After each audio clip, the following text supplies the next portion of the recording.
Good. Well, my name's Deanne. Tom went over my work a little bit, and so I won't bore you with that. Every time I come to one of these, I realize that there's so much stuff I don't know. And it's so wonderful to come to these and learn all the things that you don't know and then be scared about all the work that you do because you're like, well, geez, I didn't know that. That's not very good. So I'm always thrilled, and hopefully there's something here that you learn too. Tom mentioned that I have twin girls. They're 3 months old, and so if you're like, God, she don't look so good, it's because that's the way I feel right now. But we're surviving, and so I'm not taking any hard questions this morning, so you can just save those. I'm going to talk about construction lien law, and let me give you a little bit of background. When I realized that I was having twin girls, my husband and I decided we were going to put an addition on our house. And when I started doing that, I realized, working with a contractor and subcontractors, one, they don't care anything about time. But the important part that I learned was they didn't know anything about construction law, lien law. Nobody gave me any notices. Nobody sent me anything. I thought, I'm going to pay you, but not everybody that you work for in the future is going to pay you. And so it was clear to me that, these two-man shops, they didn't know how to protect themselves. And so I started thinking, man, I should really put together a presentation, which I have tried to pitch to the St. Croix Valley Home Builders Association, because I said, I'll put this together. You guys need to learn this. Your members need to learn this to help. I called whoever the woman is there, but I haven't heard back yet. But anyway, that's kind of the background where I thought, geez, I run into this enough. We should talk about this stuff. So why do I care about construction lien law? Oh, let me back up. There's written materials in there which has all this information in full sentences. So don't feel like you have to write it all down. And then I just did a PowerPoint separately so you don't have to be scrambling. Why do you care about construction lien? Money. That's why you care, because you want to get paid, because contractors want to get paid. And so the ability to lien a property gives a contractor significantly more power in getting paid. The little hands with the house in it, it gives you the ability to encumber the real estate. When an owner all of a sudden finds out that they have a lien on their property, the owner is going to do the work for you, the contractor, usually against if you're the sub or whatever, against the contractor, so that you will get paid eventually. And so the ability to lien real estate is a huge part of construction liens and why you should care about them, and that you don't really need permission. You don't have to go to court to get it. If you follow the statutory steps, you can just file the lien against the property. And so that's a huge advantage, because you don't have to spend 3 years in litigation in order to get the lien, so long as you've done the things. My friendly little dog over there means you should care, because it gives the contractor some teeth. It's not just, hey, I'm going to get a paper judgment against you that you're never going to pay me. It's, hey, I have a lien against your property, and now you're in big trouble if you ever want to do anything with that property. And the last little slide is for lenders. You care about this because of priority issues. Jim talked about it a little bit. Wisconsin is unique in the statute that he rattled off the top of his head that gives lenders priority regardless of the relation back that construction liens have. And so I was telling Jim, I went to law school in Minnesota and took a fair amount of real estate law classes, didn't really pay attention in many of them, and I thought I remembered that there was an issue with relation back. And then when I came to Wisconsin, I thought, I must have made that up, because that's not an issue here. And he tells me, well, that Wisconsin's unique in having that statute that protects lenders so long as you're properly recorded. And so I won't talk a lot about that. But as far as lenders are concerned, I think you are interested in whether your borrower eventually has construction liens or not, because that affects your borrower's stability. And certainly you want your borrower to be able to make their payments. And so you are concerned kind of tangentially in that way. So now I told you why you care. Wow. How do I do this? And so I'm going to talk about kind of the ways, the things that you need to do in order to properly protect your construction lien rights. The first thing you have to do is you have to determine your status, and then you have to send the appropriate notices, and there's really specific rules about that. And then you have to properly serve those notices, and then you have to foreclose. And so that's what I'm going to kind of go through each one of those steps today. So the first thing we talked about is you have to determine your status. If you're the contractor or the subcontractor, you have to decide who you are in the deal. And then the guy reading the paper, that's the prime contractor. So you're either a prime or you're a subcontractor, supplier, or service provider. I'm just going to call those subs. I'm just going to group them together as a subcontractor. But you have to determine which one of those you are in order to determine which notices you have to send. And then you have to determine which type of project you have. You either have a private project or you have a public project. Because I don't have 6 hours, I'm not going to talk about public projects. I'm only going to talk about private projects. And so first, your lien, what type of lien claimant are you? Are you the prime contractor or are you the subcontractor? And first, let's talk about my plumber here, okay? That's a good-looking plumber. I'm pretty sure I've never hired a plumber who looked that nice. And then I was thinking, when I was putting this picture up, I thought, he's holding a plunger. If all I needed the plumber for was a plunger, would I really be hiring the plumber? I mean, I just thought that was really a strange picture. But anyway, so you have to classify yourself. You're either the prime contractor or you're the sub. Prime contractor, pretty easy. You're the guy who's hiring the subs. You're working directly with the owner. The only part where that kind of gets sticky is if the prime contractor is the owner. Okay, so the owner might be working with all the subs, in which case then the prime contractor could be the owner himself or herself. So that's kind of the only issue with that. And then the subcontractor, you kind of know if you're the subcontractor. You're not dealing with the owner. You're dealing directly with the prime contractor, unless the owner is acting as the prime contractor. But again, I know this is kind of getting confusing. You have to determine that first. You have to say, okay, I have to figure out whether I'm the prime contractor or the subcontractor. And then once I've figured that out, I need to determine whether I'm a private project or a public project. And again, I'm not going to talk about public projects, but those are projects that are funded by public means. Once I've determined that I'm the prime contractor, then I'm like, okay, is it private or public? That's pretty easy. Let's just for focus today, I'm the private. Then I have to determine, okay, is it private small or large? Okay, no, these are all these categories you have to follow. Okay, so we figured out I'm the prime contractor, it's private, and now is it small, large, or bonded? And again, I'm not going to talk about bonded. I'll just talk about small or large. So before I know what notices I need to send, I figured out what I am, and then for large and small, essentially it's residential or commercial, except for if it's residential, that's more than 4 units, housing units, then it's large. That makes sense. So once you've determined those things, then you can figure out what notices to send. So we've already determined our status, and then but we have to figure out now, once we know our status, then that's going to tell us which notices have to be sent. So under this circumstance, you're the prime contractor and it's a small project. So I'm the contractor. I deal with Tom. He wants to rebuild his cabin. I'm the prime contractor. It's a small project because it's wholly residential and it's not more than 4 units. So I fall into this category. And then these are the notices that I have to send. And so the first thing is the 10-day notice, the 30-day notice. Well, let's start. I'll talk about these individually. But the 10-day notice is the notice that you have to give on small projects because it goes to the sophistication of the owner. It's not required on a large project because the owner should be more sophisticated because it's a commercial deal. The 10-day notice just gives them notice that they have these lien rights. If your contract is written, it has to be in the original contract. If your contract is oral, then you have to just send this notice in order to retain your lien rights. And again, the only reason you care about these is because if you don't have them, you don't have a lien. And to go back to the beginning, we care about having liens because it gives us teeth, it gives us priority, it gives us the ability to collect, and it gives us our money. So these notices need to be sent in order to preserve those rights. Again, in the written notices, or in the written materials, it goes through these individually. But so, prime contractor plus a small projects, these are the notices that have to be sent. The 10-day notice, the 30-day notice, then you actually have to file the claim, you have to serve the claim on the owner so that they know, and then you have to file the summons complaint if you want to foreclose it. So here's the prime contractor with a large project.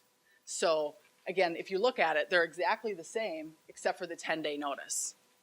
And so you still have to give them the warning, file the lien, serve the lien, and then file the summons and complaint. But it doesn't require the 10-day notice, because if it's a large project, the statutes assume that that owner is more sophisticated and knows that there's these lien rights out. If it's just, some guy who wants a deck put on his property, he may not know that there's these construction lien rights. And so in that case, you need to send the 10-day notice. Subs, our sexy plumber. They have essentially the same, the 30-day, the lien, the notice, but they have to send this 60-day notice. And that, I think, with my experience in my renovation or addition, I didn't get one of these from any of the subs that worked on our property. And that I was just shocked because I thought, you guys are getting nothing. And I mean, and the plumber bill ain't cheap. And so I just thought, geez, they could really lose out. And who are they going to get their money from? Well, probably me, because they're assuming. But I noticed that none of the subs followed any of the rules, and so they had zero lien rights against me as the owner.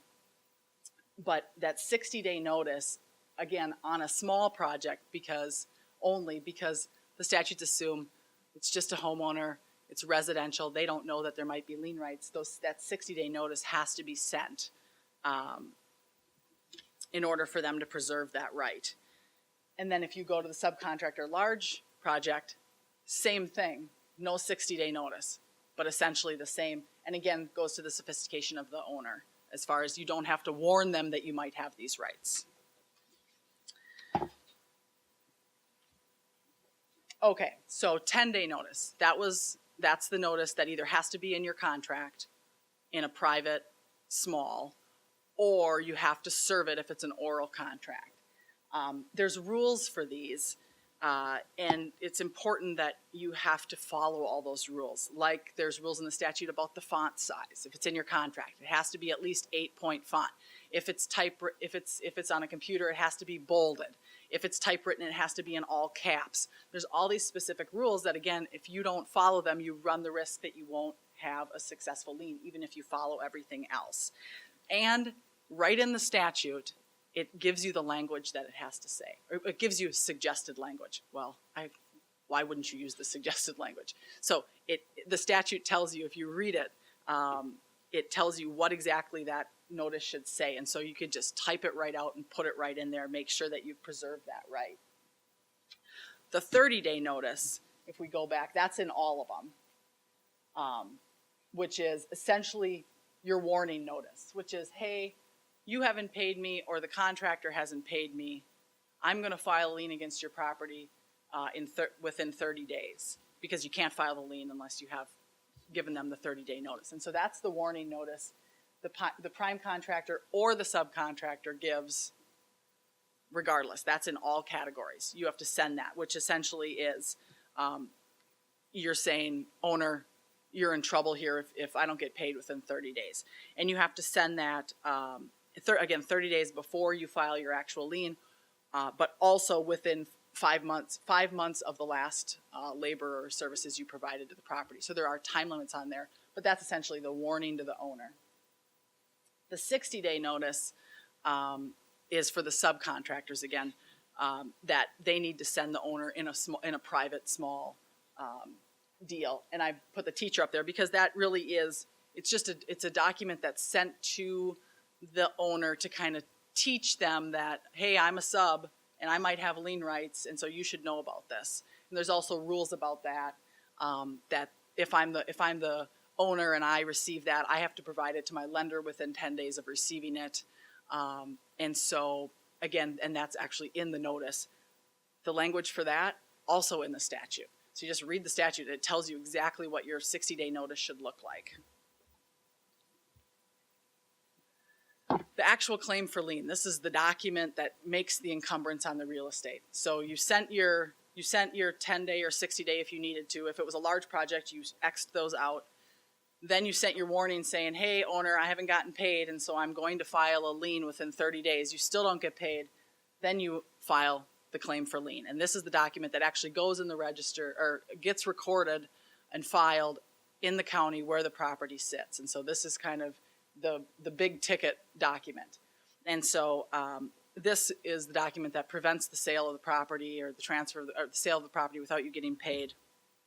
Unless the person takes it subject to.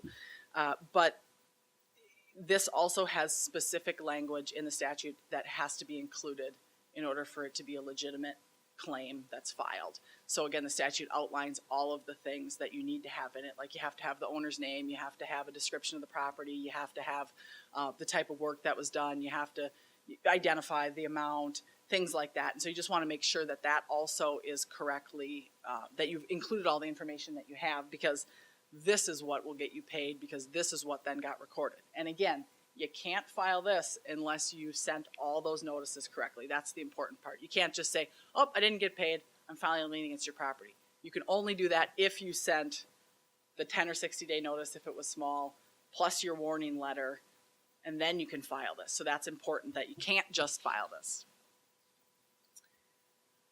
More rules. You have to serve the documents appropriately. And so, like I said, on the 10-day notice on a private small project, if you're the prime, if you didn't put that in your contract, or if it was oral, you didn't send it within the 10 days, you don't have the legitimate claim, the lien claim. And so you want to make sure that those are appropriately done, except for that 10-day notice that has to be in the contract. I would say the majority of these are served by certified or registered mail, because then you have the receipt, and that's allowed under the statute. You can also have them personally served, which, with money-wise, that's not usually what a contractor wants to do. You can also have them, sign for it. I think the statute says something like anything that has written approval of receipt. If you're going to file a lien, I think it's going to be pretty hard that you're going to get the owner to sign the document saying that they've received it. So most of the time what I see is it's done by certified or registered mail. Then you've got that receipt if there's ever an issue, and so you can just attach that to your summons and complaint when you foreclose your lien. And so you just want to make sure that you serve those appropriately. So let's go back up. We figured out which category we went into. We sent all the notices, the appropriate notices, and we sent them the way that we needed to, meaning that we sent them by registered or certified mail. I got one subcontractor on my property that emailed me his 60-day lien notice. I'm like, well, he clearly doesn't know that that's not legitimate, but at least he tried. But it just, you have to make sure that you follow all those steps. And so if you've done all that and you still haven't received payment, then you foreclose the lien. It has to be done within 2 years of when the lien was filed. So that's your time limit, where you can wait around and try to get paid for 2 years. But before 2 years, you have to file your summons and complaint to foreclose your lien. And so that's the magic number. I put the bank up there because it doesn't happen a lot that as a construction lien holder that you end up foreclosing your lien, because there is usually a lender that has priority over you.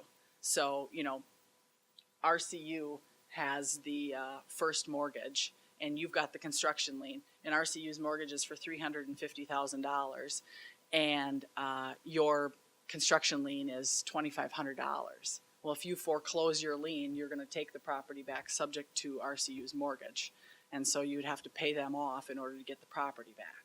And so it just logistically, and in the real world, it just doesn't happen a lot that you end up foreclosing the lien, because you don't want the property subject to a $350,000 mortgage. You just want your $2,500. That being said, if an owner then receives a foreclosure summons and complaint, it will sometimes prompt payment, because they don't want to be part of foreclosure. And if you name the lender in it, because they are a priority lien holder, the lender may, go knocking on the owner's door saying, what's going on here and why haven't you paid this? Certainly under the standard mortgages, that'd probably be a default under the mortgage, because there'd be a foreclosure action against, with the construction lien. So it may spur payment, but I would say that you usually don't end up at a sheriff's sale, because there is a priority lien holder that you just don't have any interest in taking out in the deal. The last thing is, you can convert, when you foreclose you have the 2 years to foreclose your construction lien. Once you foreclose your construction lien, you've turned it into a judgment. And so then that judgment would remain a lien against the property for 10 years.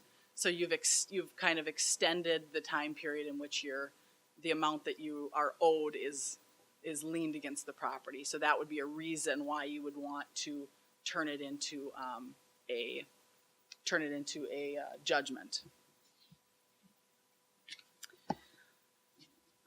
Some miscellaneous matters. Once you have your construction lien filed, it just doesn't happen that you just magically get paid. The owner usually brings up a whole bunch of defenses when you try to foreclose the property. The first one is the timeliness of your notices. It certainly is easy to screw these up when there's a 10-day notice and a 30-day notice and a 60-day notice, and it has to be, you have to serve that within 30 days of you filing your lien, but within 5 months of the last time you provided materials to the property. And so things get screwed up on that. And so a lot of times that's in litigation where things go wrong, is that you haven't served it in a timely manner. And if I'm the owner, then I say, you didn't serve it in a timely manner, you no longer have, this isn't a legitimate lien against my property. The second one is, did you put the right stuff in your notices? Did it have the correct language? There are some savings clauses in the statute that say, as long as you've substantially complied with the language, it's enough. And if you didn't, then it's the duties on the owner to say that, to prove that they were somehow misled or confused by the language. But why get into that battle? Just put the right stuff in there, to use Jim's term, the stuff. Make sure you have the right language in the notices, because that's a defense that we see. The last thing is that owners will bring up is, you liened more than you could. You can only lien for work and materials. You can't lien for prejudgment interest. You can't lien, even if I'm the subcontractor and I have a contract with the prime contractor that says if you don't pay me, it's 18% interest. That interest is collectible by me, the sub, against the prime, but is not collectible by me, the sub, against the owner. Okay, it's only the materials. And so those are issues that come up that say, once there's been a lien is, well, I need you to outline what that is, because I want to make sure that everything that you've liened is a lienable item. So that's something that can come up in these cases.